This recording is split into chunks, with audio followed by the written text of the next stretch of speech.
If you're someone that wants to start an SMMA but has no case studies and doesn't really know where to start, well then watch this whole video and I'll tell you exactly how I got my first client with no case studies or results at all. There are 3 ways that you can sign an SMMA client without having any previous results. I'm going to talk about the one that I used first to get my first client, and then I'm going to dive into the other 2 that I've seen work for a couple of my friends actually that have their own SMMAs. I say 1 has worked for me, really 2 has worked for me, and that's creating a good PowerPoint and leveraging your past. Look, the point is, if you have a good PowerPoint and you present to the potential client that you know what you're talking about, chances are they're going to take you a lot more seriously as opposed to just hopping on a call and just talking about who you are, what you do, without really having any results in the past. I'm going to show you actually my exact PowerPoint that I used to sign my first client. So just going through it really quick, this is the mission deck that I actually used. I had a mission statement that pretty much just tells them what I'm doing, what I'm in it for. I talk about my services, and I have just a little web here with my logo. It really just looks professional, and it kind of just ties everything together. That's essentially what your brand should be doing for them, what your agency should be doing.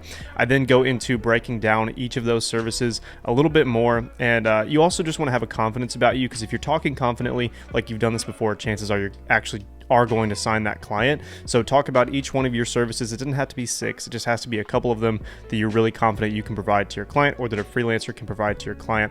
These case studies actually weren't there before, those are after I signed them. I then had 3 C's to success that I talk about, which I thought was just a nice addition: the consistency, the collaboration, the communication, and then the timeline here, which I thought was really good because it kind of shows them that you've done it before, kind of like, you know, the optimal results thing. You also want to talk about a 3-month evaluation.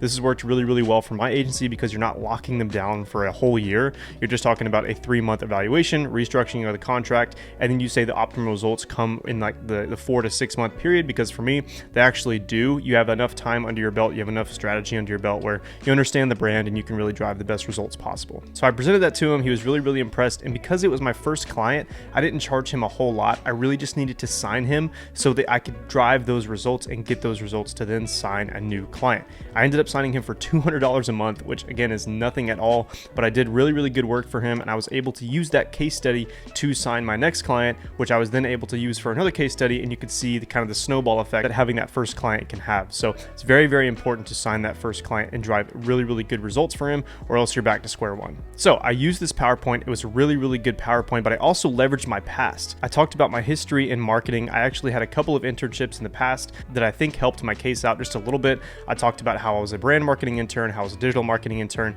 and then most recently I was a social media marketing intern as well. But I want to say that I also mentioned these at the end after he was already, I think, pretty much set on working with me, and that kind of just helped my case further to then have him, you know, come on board as an actual client. So it definitely helps your case. And again, leveraging your past is extremely important, because even if you don't have any results, no case studies at all, if you have any marketing experience at all, maybe it's just growing your own Instagram page or a YouTube channel, or maybe if you even have a retail job, you can talk about leadership experience within that retail job, and how to market things based on where things are placed in the store. Little things like that can go a very long way and show that you're more than interested to sign him or her. So leveraging your past, creating a solid PowerPoint is very key. The third thing you could do, if you don't want to create a good PowerPoint and you don't have anything that you can talk about, you can actually agree with a freelancer to use their work and then outsource that work when you sign them to the freelancer. So let me explain. So on Fiverr.io or Upwork, you can put a post out there that says, hey, I'm looking for, you know, freelancers that'll let me use their case studies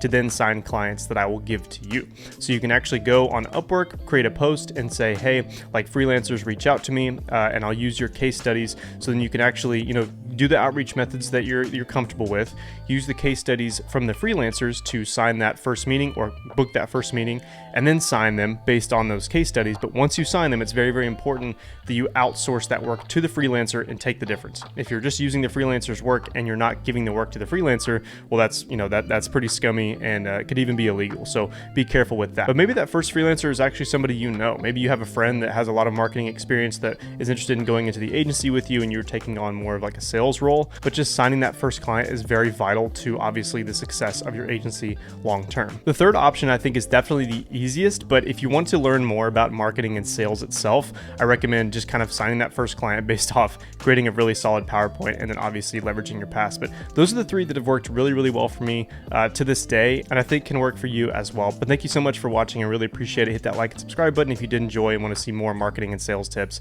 I'll see you in the next one. Peace.